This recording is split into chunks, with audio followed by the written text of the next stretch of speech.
Okay, hey people, good evening, and here's another episode of the market recap. Um, quite an Hey people, good evening, and here's another episode of quite an uneventful day today in the market, straightly. But let's see what we have. First and foremost, let's look at the cues. Now, looking at the cues, I hope if you find this recap useful, helpful, of course, give it a like. Notification, all the good stuff. But hey, anyway, so wow, the magic 600, the Qs. So Qs are at all-time high. Markets keeps pushing.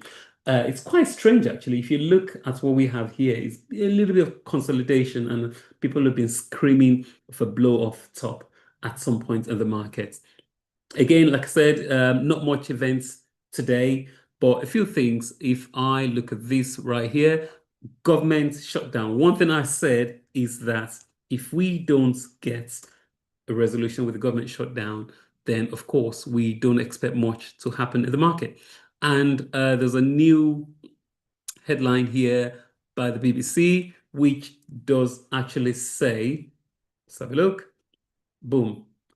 President Trump threatens irreversible firing if government shutdown goes ahead. It's quite strange. Not exactly strange, because the last time it happened was 2018, Trump 1.0, which we had the longest in US history government shutdown.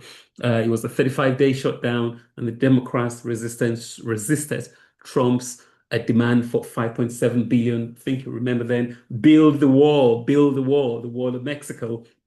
Um, which the Democrats resisted. I think 9 out of 15 departments, including the state, Homeland Security, Transportation, Agriculture, and Justice, began partially shutting down after the funding for them lapsed. So the US economy lost, of course, about 3 billion as a result of that, from the closure of federal agencies, and non-partisan congressional budget office said at that time. So this thing has its impact. That's on the macro fundamental side. On the Again, on the trading side, a few things could be impacted. I think I've talked about this before. We will have economic results being delayed, or if at all not announced.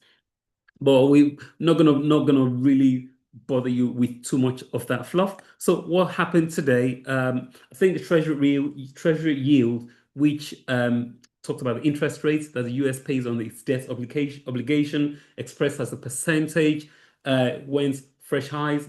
Because why? Market uncertainty. Markets hate uncertainty. If there's uncertainty in the market, then of course you expect some volatility. Fresh tariffs on lumber, kitchen cabinets, and furniture. That's been going on for a while now. And that is to boost local production, to take effect on the 14th of October. I've been looking at Wayfair for a while now. Guys, market goes up and down. I've been looking at this for a shot. I've been calling this for a shot for a while. It had an upgrade recently, but we'll see how long it's going to stay right there. Again, Nike earnings, which I'm going to talk about later today. There's also challenges in the gaming industry. I didn't talk about that yesterday. I think EA went private, and that just went boom, if I can say. Look at that. Just went sky high. Magic carpet ride. That was a bit too late. Wasn't even on my radar. Okay. Um, so there, we have a bit of good news yesterday. I wouldn't call it just a bit. I think is actually major good news with uh, Gaza.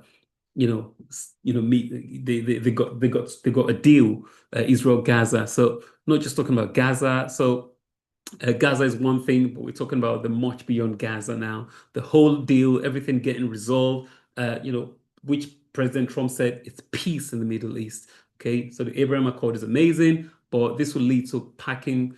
The promise of a new Middle East is so clearly within reach, according to President Trump again. So it's time for Hamas to accept the deal or the terms of the plan, which has been put forward. And this has impact on the market. What impact does it have? Oil. If you look at crude oil, um, how do I say, uncertainty, of course, hiking oil. And as a result of that, look at what I've been talking about for days now. Oil, I was in this 60, and of course, trailing back down right now. So what do we have here? We have the oil is at a level we shall see very, very much indecision. I think we lost a few points, or about a points today actually in oil. Let's see if I can get my annotator. Okay, this is quite important for me. Yeah, so we lost about 1% in oil today. And of course, not just that, I think many people, the macros have been bearish oil. So sometimes you can trade within the zone, within the range.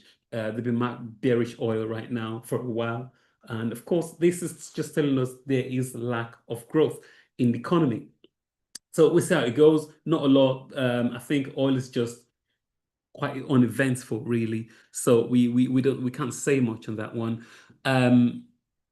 Now, when there's a shutdown, a lot of people tend to think, where do we park our money? Do we buy gold? Let's see. Do you want to buy gold? See how gold has been playing.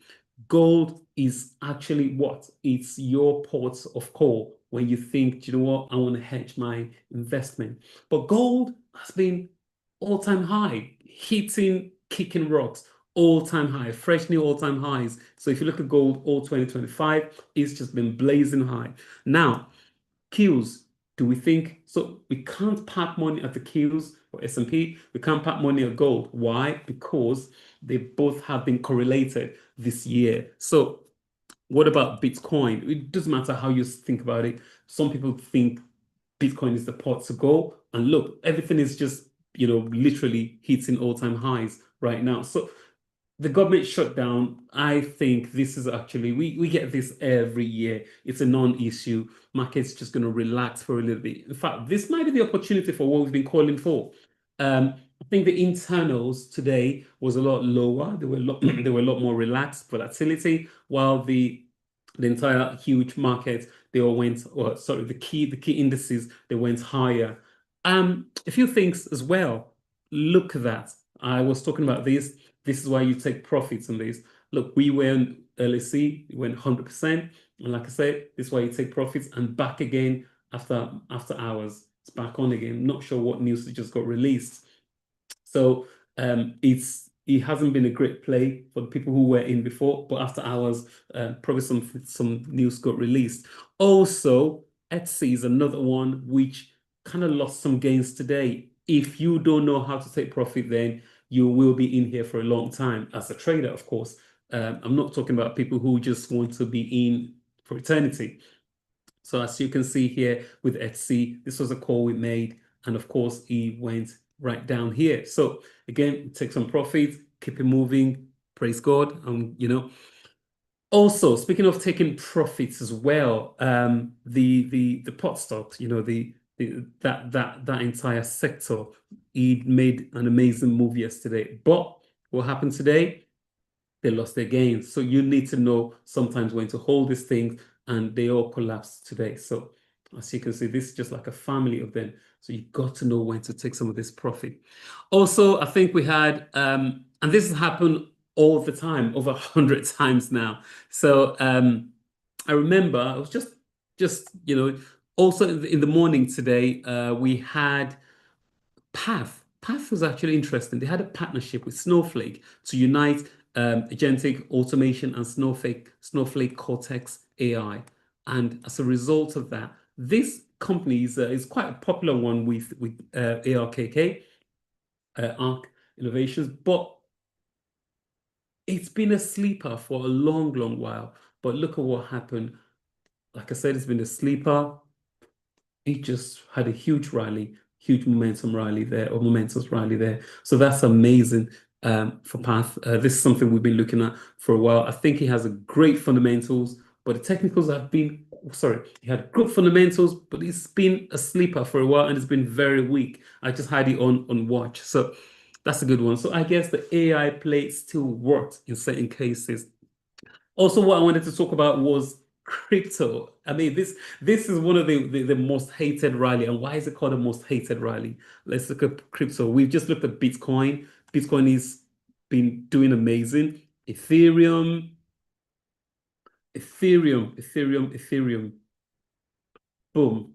Again, is this a broad-wide bull market we have in crypto? So we've got Bitcoin, we've got Ethereum, the key leaders. This is the something I drew at some point in 2024, and this kind of played out the way I expected it to play. Now, speaking of a few other ones, so let's look at the altcoins. The altcoins particularly have not been participating, and that's something to look at. If you pick literally 80, 90% of all altcoins, they all have this similar look. I think this is this is the one which is quite popular actually, KSM Kusama.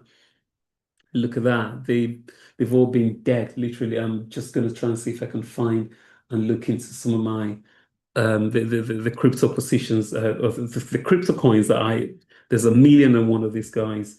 So there's AVAX, there's I think there's Litecoin. Actually, let's say Litecoin.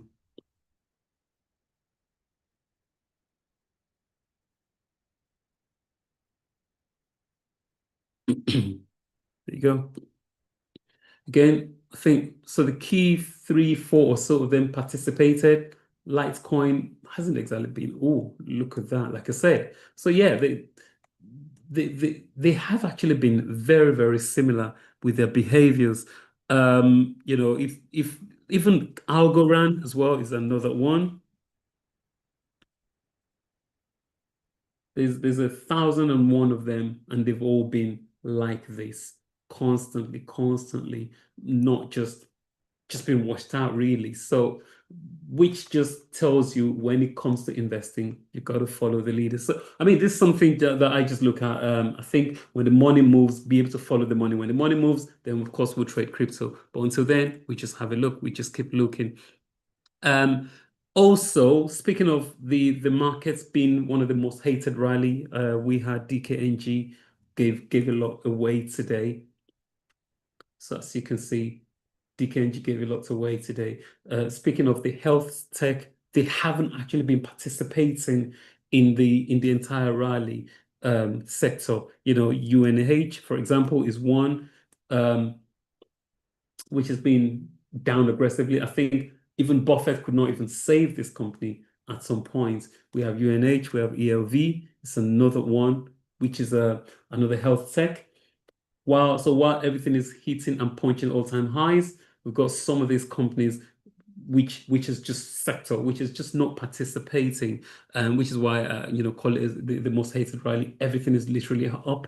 If in fact the bits whereby you think okay, stagflation might kick in, they are up as well. So, but my opinion on this is, as long as the government shutdown remains, I will sell the RIP.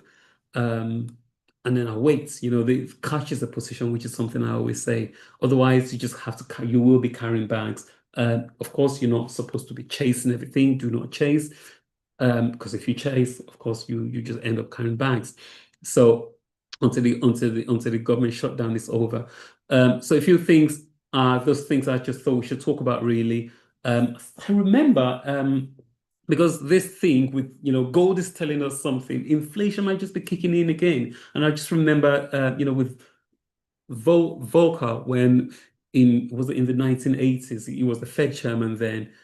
What he did, he just had to increase the rates 20% just to prevent stagflation. Let's just increase it. Let's break everything, and then we'll piece it all back together from scratch. But anyway, overall, one more thing I was going to talk about this. I mean, oil has actually been down consistently, but is AI taking out jobs? I'm not sure. Been talking about AI not being I've been talking about investments in AI and tailing off. Of course, Nvidia also just kick rocks today when pushed back all-time high. But finally, Nike had earnings. Nike had earnings today. It was great, but look at what happened. It fizzled out. at the end. They had a good earning, but it fizzled out. So what is that telling us? But anyway, speaking of AI, do they need to mention AI? Nike has actually not been a great play. Nike, PayPal. So these are some values that you would have thought, like I just mentioned earlier, this is one of the most hated rallies. So while you pick one, they're all-time high. You pick the other ones, they're just not participating or they're not performing as much. And despite the fact that these guys are growing earnings per share. So this is PayPal here. PayPal could not just get a life, could not just get help to get it out of this position. Speaking of AI taking our jobs, was it ExxonMobil? They talked about getting rid of. So they announced thousands of job cuts, jobs going away and being replaced with AI. So what do we have? Pencil pushers in the crosshairs. You better have a discernible skill, extremely important. So look, AI could come take your job. You've got to be able to find something useful for yourself to do. Find a way to upskill. Okay. I hope this helps.